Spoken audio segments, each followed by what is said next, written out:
Trois causes principales de l'échec de la FIV. Bonjour, je suis Virginie Terrier, nutritionniste et micronutritionniste, spécialisée en biologie nutritionnelle et cofondatrice de Fertiline. Bonjour, je suis Adva Groneman et je suis spécialisée en solutions fertilité et PMA. Je suis une des cofondatrices de Fertiline. Aujourd'hui, nous allons donc parler des trois causes principales de l'échec de la FIV. Dans ces trois causes, nous aborderons la mauvaise connaissance de son profil hormonal, les défauts de développement embryonnaire, ainsi que les échecs d'implantation. Premièrement, connaître son profil hormonal, ça sert à quoi? Alors tout simplement, quand vous allez entreprendre un protocole de fécondation in vitro, vous allez avoir plusieurs phases. La première phase étant la stimulation hormonale, la seconde phase étant la phase de transfert et donc d'implantation de l'embryon. Eh bien, sachez que la réponse à la stimulation et les perspectives d'implantation sont très différentes en fonction de votre profil hormonal et que tout cela se travaille dans l'assiette, mais aussi dans les attitudes du quotidien. Ainsi, si vous êtes plutôt dans une réponse excessive par rapport à la stimulation, cela indique que vous avez un profil, un équilibre œstro-progestatif un petit peu déséquilibré vers le haut avec trop d'œstrogène et qu'il faudra canaliser ce problème avec des attitudes alimentaires.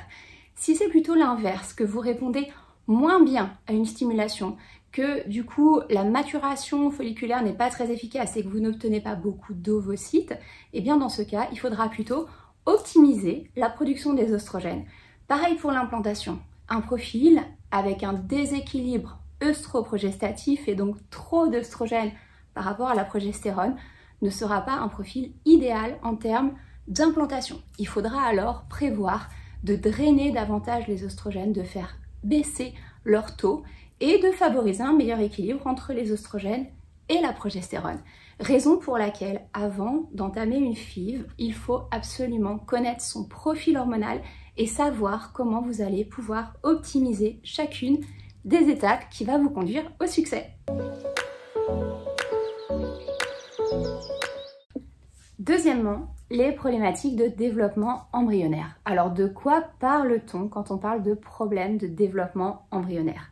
Il faut savoir que sur les ovocytes qui vont être prélevés, au moins la moitié devrait se développer en embryon J3 et 20% devrait se développer en J5. C'est-à-dire que donc, la moitié des ovocytes matures devraient devenir des embryons J3 et 20% des embryons J5. Si ce n'est pas le cas et que vos résultats sont inférieurs à ce rendement-là, cela indique qu'il faut optimiser le développement embryonnaire. Et pour l'optimiser, il va falloir optimiser chacune des gamètes. Optimiser l'ovocyte d'une part et puis optimiser aussi les spermatozoïdes. À savoir que la phase de fécondation jusqu'à J3 est beaucoup plus attribué à la qualité de l'ovocyte, alors que le J3, J5 est beaucoup plus attribué à la qualité des spermatozoïdes. Vous savez donc déjà sur quelle partie vous devez agir, mais notre conseil, bien évidemment, c'est d'agir sur les deux gamètes en même temps. Et c'est là qu'on va vraiment réussir à optimiser. Alors, nous allons développer une vidéo beaucoup plus détaillée sur le sujet, sur justement l'amélioration du développement embryonnaire et je vous encourage à aller lire sur notre blog un article qui porte sur le gène MTHFR et son implication dans les problématiques de développement embryonnaire. Le troisième point, c'est l'échec d'implantation. Alors, là, cela signifie que la stimulation s'est bien passée, que vous avez obtenu des embryons et que ces embryons, ou un des embryons en tout cas, a été transféré et que finalement, il ne s'est pas implanté ou qu'il s'est implanté mais a été rejeté très vite. C'est ce qu'on appelle une grossesse biochimique. Eh bien, dans ce cas, dans le cas des échecs d'implantation, il y a là aussi de multiples causes. Les quatre principales, ce sont déjà l'immunité. Il faut comprendre que la grossesse se passe sous un climat immunitaire très particulier, de tolérance immunitaire, et que si votre immunité est en incapacité de tolérer le développement d'un embryon, il y a un risque de rejet qui est très important. La deuxième configuration, c'est le climat hormonal. L'implantation se fait sous un climat riche en progestérone, et donc il faut que votre organisme puisse produire suffisamment de progestérone pour favoriser une implantation efficace. Il y a aussi les problématiques de développement embryonnaire. Même si un embryon s'est développé jusqu'à J5, J6, jusqu'au stade blastocyste, rien n'indique qu'il va poursuivre son développement. On peut avoir des défauts de développement embryonnaire relativement tardifs.